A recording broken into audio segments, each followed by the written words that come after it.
Hello mga ka-person, welcome back po sa ating YouTube channel. So ayan po, may nakikita nyo na naginit pa ako ng tubig dahil magkaraman po tayo ng experiment. So magta-tie-dye po tayo ng ating mga white t-shirt na gagawin po natin yung natural na parang may anyel. So ayan, kasi naganda ako nakaraan yung ginawa ko. May nagta-tie-dye ako ng kulay blue, tapos yung natirang kulay blue is tinry ko lagay sa aking white t-shirt. So ang ganda ng kanyang pagkaka kulay at matagal siya natanggal, sobrang puti niya tingnan. So ngayon is gagawin ko is tatay-dye tayo ng apat na white t-shirt. Ayan ang ating apat na white t-shirt, tapos titignan natin kung ano yung maging resulta. So sana maganda yung resulta. Nakabahan ako kasi nga baka magbali tapos hindi ko na tumagamit yung mga damit na to. So ayan.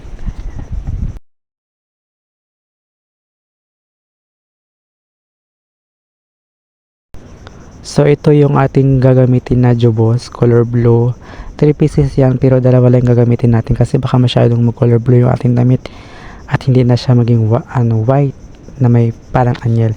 So gagawin natin, nagpakulo na po tayo ng tubig sa ating kaserola.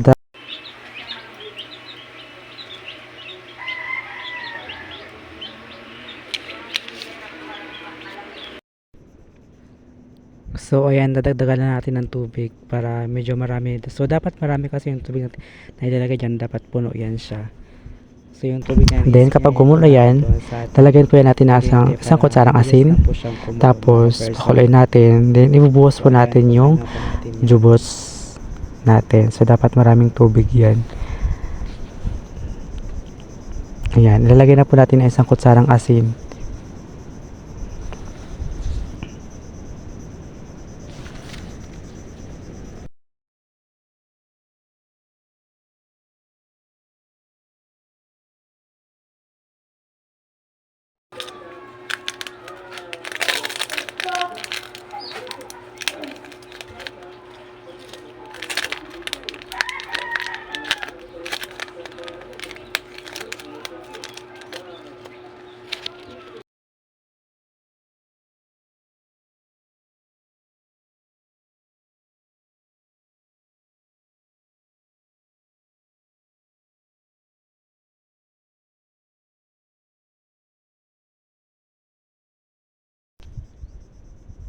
So dahil kumulo na yung ating tubig na mainit, ay ilalagay na po natin ang ating jubos na 2 pieces lamang po sa ating kumukulong tubig. At halo-haloin po natin hanggang sa matunaw yung ating jubos dyan sa ating kaserola.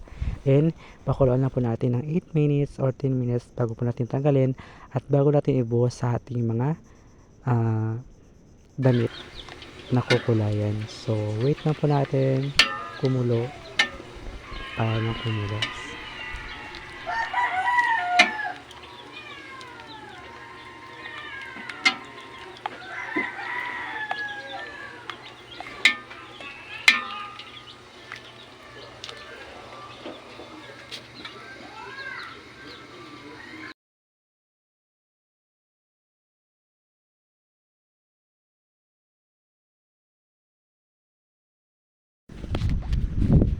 So ayan yung aming mga alagang sisiyo na 17 piraso yan kasi tatlo po yung kanyang nanay.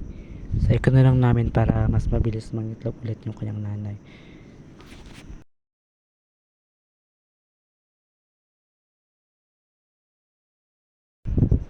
So dito mga ka-person, mag-prepare lang po tayo ng isang balde. Nilalagyan po natin ang ating mga white t-shirt mga ka-person. Diyan natin ibubuhos yung ating jubos mga ka-person, no? So ayan, wait lang po natin na kumulo yan yung ating jubos at ilagay na po natin sa ating balde.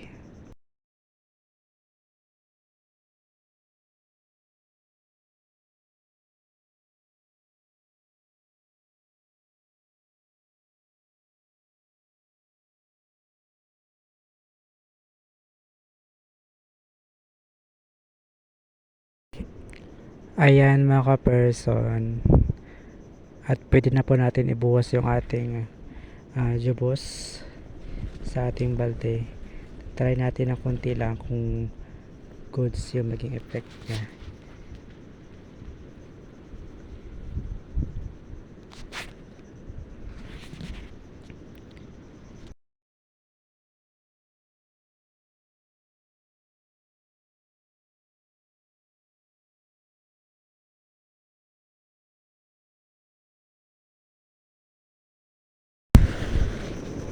So ay na mga person at unti-unti na natin siyang ibinubuhos sa ating mga white t-shirt. So nakikita ko naman yung resulta niya, medyo maganda naman at color blue na parang annual din siya. So buhos na natin lahat. So ayan nga, parang medyo bitin sa tubig lang. Ayan. So dapat yan ay halo-haloin natin siya ng 8 to 10 minutes hanggang sa magkaroon lahat ng magpantay-pantay lahat ng kanyang kulay. So ito mga ka-person, nilabas ko siya kasi hindi ko masyadong makita sa loob. Ito yung nag-resulta mga ka-person, medyo palpak talaga yung ating naging plano. Naking ginawa for today's video kasi nga nagkambang-kambang yung kulay. So meaning kulang po siya sa tubig, kaya yun ang nangyari. Ayan nga mga ka-person, no, at nakikita po natin na hindi na po natin ibabad ng matagal kasi nga udaling mangyayari, no, palpak yung ating naging plano for today's video mga ka-person. Ayan, naging kabang-kambang na siya, kaya hindi ko na siya pinabad at babadlawan natin siya agad para hindi na masyado kumabit. Ayan, sobrang sad mga ka-person at pinanlawan ko na ng kaagad ito para hindi na masyadong magkapit yung blue kasi ang pangit talaga ng naging resulta mga ka-person. Kaya nainis na ako, kaya binlawan ko na lang kaagad siya, hindi ko na siya binabad ng matagal. So gagawin natin dyan is chloride lang natin siya, tapos gagawin na natin ulit sunod yung ating jubos, at dapat marami yung ating tubig na nilalagay mga ka-person. So ayan yung naging resulta, palpak po tayo mga ka-person. So wag nyo pong gagayahin yan. Thank you for watching for today's video mga ka-person, sa ating palpak na ginawa for today's video mga ka-person. So don't forget to subscribe at my YouTube channel Gary Condesa, and abangan po natin ang susunod na ating gagawin sa ating mga damit nito, kung marisolbahan pa ba ito o hindi na. So dyan na po aking video mga ka-person. Bye bye!